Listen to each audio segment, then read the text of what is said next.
Welcome back, everybody. Great show, hopefully, for you here today. We're going to be answering the question, which is better, having your morning coffee before or after breakfast? Now, we've touched on this topic before, but I actually want to bring you an unbiased show that's going to share with you, if you're looking for these specific benefits, okay, coffee on an empty stomach. But if you're looking for maybe the longer term benefits that I've been talking about now for many, many years, it's finally more and more people are talking about, you'll want to have your coffee post breakfast. But let's be unbiased. Let's get both sides of the equation, and then you can choose what's best for you. All right, so let's dive right into it. What are the benefits? What would the benefits be for you to consume coffee 30 or 60 minutes after waking before having any food? Because we know that there's a lot of people out there that say, oh, I don't eat anything in the morning. I just drink coffee, couple cups of coffee, and I feel great. I'm not even hungry. Okay, well, here's why. One of the number one benefits of having coffee or caffeine before food is it acts as an appetite suppressant. And that is because caffeine by itself acts on the central nervous system, increasing the sympathetic nervous system tone and thereby squelching or suppressing appetite. So when you say, I'm not even hungry, well, it could be because you are in now fight or flight sympathetic nervous system dominance, which is easy to see. Oftentimes, you see it by a little elevation in heart rate, maybe 3 to 5 beats just at rest, or we'll talk about this in a moment, it could actually be an elevation in glucose even without eating any food. So let's talk about that in a moment. All right. The second, though, is this. Having caffeine on an empty stomach absolutely boosts alertness. So again, caffeine, whether it's with coffee or black tea or whatever it might be. Again, people love their tea all over the world. In America, a lot of people drink coffee. And so I want to think of it this way, is that again, coffee increases. Let's go exactly what it does. So when you consume caffeine, what you are doing is you are telling your hypothalamus to tell your pituitary gland, to tell your adrenals to begin to produce norepinephrine, essentially adrenaline. And then after that, it starts to produce cortisol. Norepinephrine, it's a mineral corticoid, and cortisol is a glucocorticoid. So they do different things in the body. Cortisol is going to break down stored glucose, which is glycogen, right? And brings it in your bloodstream. That's how it can elevate sugar even when you haven't eaten, right? So what does that do? It actually takes you out of a fasted state. We'll talk about that in a moment. Doesn't do it for everyone, but for many people, it does. But here's the thing. When you boost cortisol, you can absolutely boost mental clarity and alertness. And a lot of people like that, right? So I'm going to give you the benefits in just a moment, because the last one is improved physical performance. I actually say this, like I've said it before, not that I was, a gold medal athlete in high school. I'm not talking about that. I'm not going back to glory days here, right? But here's the thing. Without a doubt, I would have been more competitive and done better had I known about caffeine. It is a performance enhancer. And if you consume it, you kind of have to play with it a little bit, 30 to 60 minutes before whatever your event is, because you don't want to crash and you don't want it to go too high. You don't want to take too much. It absolutely can increase, obviously, adrenaline. And with that, energy. Now, could you crash hard after doing this chronically for too long? Yes. But it can absolutely give you energy when you need it. Some people do really well with just 50 to 100 milligrams. Other people, closer to 200 milligrams. Be careful going above that. I do have to say that. Again, I can't provide you with any medical advice, medical treatment plans, medical cures, medical diagnosis. So just be careful. Caffeine is a drug. It's a very potent supplement. And so you just want to be cautious with it. It works, but just know why you're using it, right? And where you can get the benefits. All right.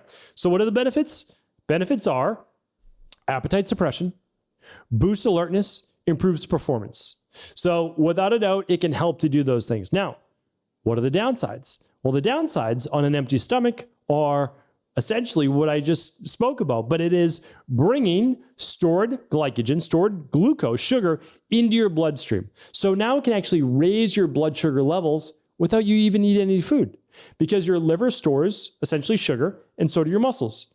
And unfortunately, if you've already depleted all your liver glycogen, your body can start to break down your own muscle tissue, which it uses for long-term metabolism, strength, all of those things. So we want to be careful with that. So that's a big downside. The second is that it moves you into sympathetic nervous system dominance, fight or flight. And it can make many people more anxious, more overwhelmed, more irritable. So we also want to watch for that in terms of mood. And the other part is that it can increase stomach acidity.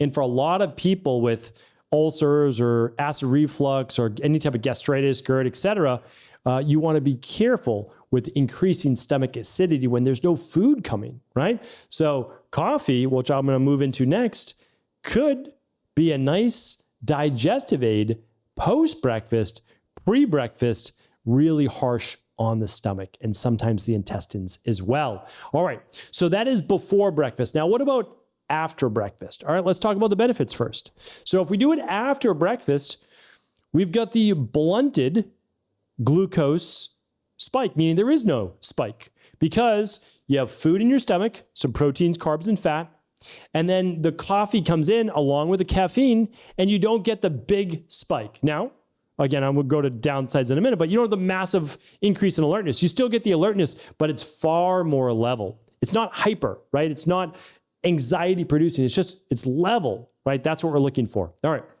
Reduced risk of stomach gastritis or acidity or imbalance there. Although I will say, if you have acid reflux or any type of issues, you want to be careful with taking in a lot of coffee and a lot of acid-based foods in general. Now, I know coffee is more neutral, but it is slightly acid, slightly acidic, and so it does cause some people some digestive-based issues. So just, again, let's see if it works for you. This is where bioindividuality comes in. As I talked about with blood sugar, one of the reasons why it's more balanced on blood sugar is because it's more balanced on the adrenals and the HPA axis. That's the hypothalamus pituitary telling the adrenals what to do. And if it comes in slower, well, then that means the cortisol spike isn't as high and the food is there, and your body can use that energy actually for digestion rather than saying, we have nothing else to do. Now we just have pure energy in the body from caffeine, right? So it can be much gentler on the adrenals. And also, believe it or not, coffee does contain, as I've talked about it before, some very potent antioxidants, polyphenols. And when we mix that with other minerals and some food, it can actually help with absorption. Coffee has been known for thousands of years to act as a nice little digestive aid. So you could have decaf coffee, you could have black coffee, caffeinated coffee, however you like it, and it can actually act as a little bit of a digestive aid. All right, so that's the big benefits of it post-breakfast. What are some of the downsides? Well, the truth is there's not a whole lot, except you don't get the initial benefits that we talked about earlier of acute benefits, which is the rapid increase in alertness, the decrease in appetite suppression, and the peak in energy performance. Now, the peak in energy performance can still come with a liquid-based meal. So I wanted to give you that caveat. So that's why performance companies put it in gels or powders, or like even if you had it in a smoothie, well, a smoothie still is going to have all that fiber and all that. So not as much. But if you had it with something very easy to digest, you absolutely could still get that performance out of it. And even more so, by the way, when you mix caffeine with carbohydrates and a little bit of salt, but we'll save that for a separate show. But that's an unbelievable way to increase performance and can actually help with absorption of liquids, etc. But let's keep that for another show. So the real downside is you don't get the appetite suppression, obviously, right? Because you just had breakfast and then you're having your coffee. So you're not going to get a big appetite suppressant there. And then you don't get the rapid spike in alertness. So in my opinion, and I would say it's my opinion based on working with hundreds of thousands of clients and seeing how this works in the real world, if you drink coffee on an empty stomach for weeks, months, and years at a time, it messes with your HPA and HPT axis. That means HPA, hypothalamus pituitary gland, and the adrenals is the A, and the thyroid is the T. So it upregulates the adrenals, causing them, again, I'm putting this in air quotes, to eventually burn out. You feel more brain fog. You feel more dependence on caffeine, meaning like you don't have the energy anymore without it. because you've really pushed those adrenals. And when you push the HPA axis, the adrenals that hard, it often begins to downregulate the thyroid, and you feel that as a more sluggish metabolism. The brain fog, the low energy, the low mood, the dry skin, the what else? Cold hands and feet, more of those issues. So we want to be careful. Again, what feels good in the short term can be disastrous in the long term overall. So every once in a while, you've got a sporting event, which I've used it before, again, later when I learn more about this, or you have a test to take or something like that. Caffeine can be absolutely incredible. You don't want a lot of food in your stomach, but you want an alert brain, have some caffeine. It's a one-off. Again, I'm saying that assuming you don't have anxiety, accelerated heart rate, gastric acid reflux-based issues. Again, so I'm not giving medical advice, but there's a time and place for everything. But that's every once in a while. The majority of people should not be consuming caffeine before breakfast, especially on an empty stomach, especially even no food, caffeine, and then a workout. You have to be careful with that. You really do. Very few people can get away with it. They're more the endomorphic body type. You want to check your blood sugar, and you want to run something called the stress mood and metabolism test. If you plan to drink caffeine, empty stomach, and bypass breakfast, I can't recommend enough running the at-home lab test called the stress mood and metabolism, because it will tell you if your adrenals are upregulated and your thyroid's downregulated, and it's affecting your estrogen, progesterone, testosterone levels, as well as DHEA. I can't recommend it enough. You can find that just over at Equilife. The direct link is stephencabral.com/hormones-test. We will link it up at stephencabral.com/3274 today. You can work with any naturopathic doctor or integrative health practitioner level 2. So you don't have to work with myself and my team, but run that lab. Find out, like, if you're going to do this, just don't, as we say, don't put the head in the sand. Don't guess, test. Actually see if this is an issue. Now, for everybody else, consume your caffeine, your coffee, if it's something that you'd love to do post-breakfast, whether it's smoothie, oatmeal, or your favorite, whatever breakfast it is. And I think you're going to be a whole lot better off, especially in the long term. Hopefully the show is helpful. For all the show notes, all the details, and previous shows on this topic, head on over to stephencabral.com/3274. Take care, everybody. Have an amazing rest of the day. Thanks so much for tuning into today's show. Before you go, don't forget to hit that subscribe button. I want to make sure that you're getting our daily content, not missing out on anything.